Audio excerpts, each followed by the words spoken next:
California. The state of California has resorted to issuing IOUs instead of paying its bills.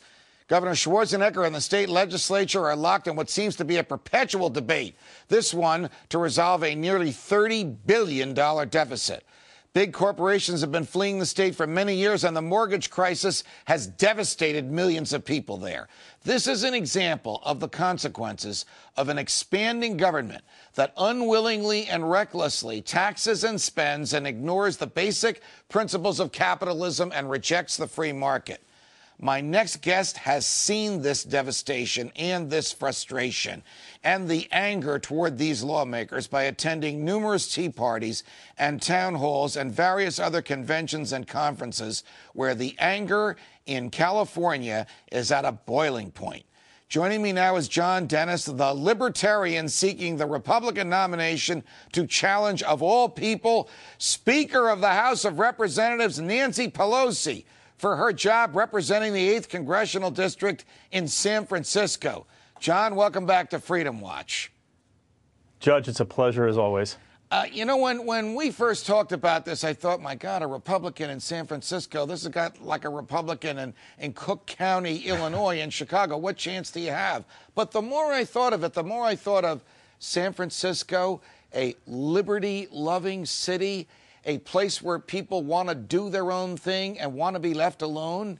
You might really stand a chance in the city by the bay. What do you think? Well, you'd be surprised, Judge, at how well things are going. The message is it seems to be resonating. And I remember Ron Paul talking about during his campaign that something big is going on. And I don't know, maybe I'm being premature, maybe it's because it's the first big elective office I've run for. But I'm getting the sense of that, too. Maybe it's just the tailwinds that I'm getting from the Ron Paul phenomenon, but I'm feeling it as well. And I think the message is resonating. You know, Nancy Pelosi's had 11 Republican opponents out of San Francisco since she's run in 1987. And because she became Speaker of the House, the 11th actually raised more money than the previous 10 combined. But we got the fewest percentage of votes. And I think that the traditional Republican message, I should say, is dead in the water here. And I think there's an appetite for a pro-liberty candidate. Every time I interview a libertarian who is seeking the Republican nomination to a state or national office, they tell me that in that part of the country, and we've done this for Arizona and Pennsylvania and New Mexico and now California, there is a disconnect, a major disconnect between the leadership of the Republican Party and the rank and file in the Republican Party. So tell me this, John, is the Republican Party still one that believes in maximum individual liberty and minimum government and states' rights and areas of human behavior that the feds simply can't recognize? Is it just the folks in the Republican Party in Washington who have become these big government Republicans? Well, I have to say that locally, my reception and my contact with the local Republican Party and the statewide has been excellent. They've welcomed me and my message with, I'd say, fairly open arms. You know, there are differences, of course. The grassroots, of course, is also pushing. You'll see resolutions coming out of different central committees pushing a more pro-liberty position. And I'll also say that, you know, as you mentioned in your introduction, I've been doing a lot of these tea parties and conventions and talking to large groups of people. And the biggest reception I get is when I deliver the pro-liberty message. That's what people really like, and it's intriguing to them, people who haven't really heard it or paid attention to it before. So I think the party is, look, you know, if you look at the two national party platforms, the Democratic Party platform and the Republican, right, the word liberty doesn't come up in the Democratic Party platform until page 26 of 58. It comes up in the first paragraph of the preamble on the Republican Party platform, and that's that is the reason why I'm a Republican. Right. Does she ever have any serious opposition, Mrs. Pelosi, or is this one of those seats that's just, whether it's San Francisco or whether it's gerrymandering, whatever the heck they've done, that's tailor-made for her? Well, yeah, if you're tied into the Democratic machine, it's a pretty tough spot. But I think that we can do much better. In fact, we have to do much better because, frankly, the statist Pelosi agenda will ruin what's left of what I refer to as the American experiment in liberty. So this time around, she's going to have a new fight. You know, we have all of the great volunteer staff, not just locally, but across the country, who are behind the campaign. Right. The fundraising is going well. We're reaching out to all the other groups that traditionally Republicans can't talk to. And there's going to be a powerful coalition that's going to come about. And I'd say in the general election, you're going to see some surprising endorsements for our campaign. Here's how I think your message can resonate. John, I mean, she is the biggest of the big government folks in all of Washington. She's the farthest left of all the central figures in this administration.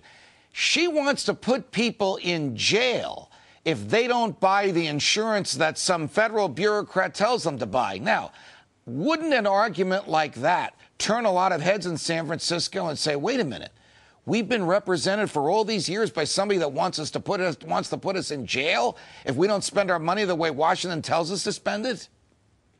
I know, and you know, it's the outrage has never ceased to end. And you know, we can get I get caught up in the symptoms, and her agenda is just a symptom of the real disease, which is the government continuing to interfere in the economy, and at the end of the day, the utter disrespect that the federal government has for the Constitution. Federal government will always continue to expand, right, and always continue to expand at the expense of our individual liberties. And let me tell you, there is an appetite for that message even here in San Francisco. I'll tell you another message for which I think there's an appetite in San Francisco is a message of peace. I mean, she supports an undeclared, unlawful, immoral, fruitless war in Afghanistan simply because the head of her party, who's also the president of the United States of America, is in favor of this because he ran on this so he'd have some street cred with the pro-war voters in the country. Let's see. The government of Afghanistan controls about 3 major cities there. We've chased the Taliban and we've chased al-Qaeda into Pakistan. She wants to add another 40,000 troops to the 60,000 that are already there. So we'll have 100,000 troops waging a war against who and for what and to what end in Afghanistan? Question, wouldn't that argument resonate against her? Oh, you betcha. And it's an argument that I plan on making clearly, particularly in the general election.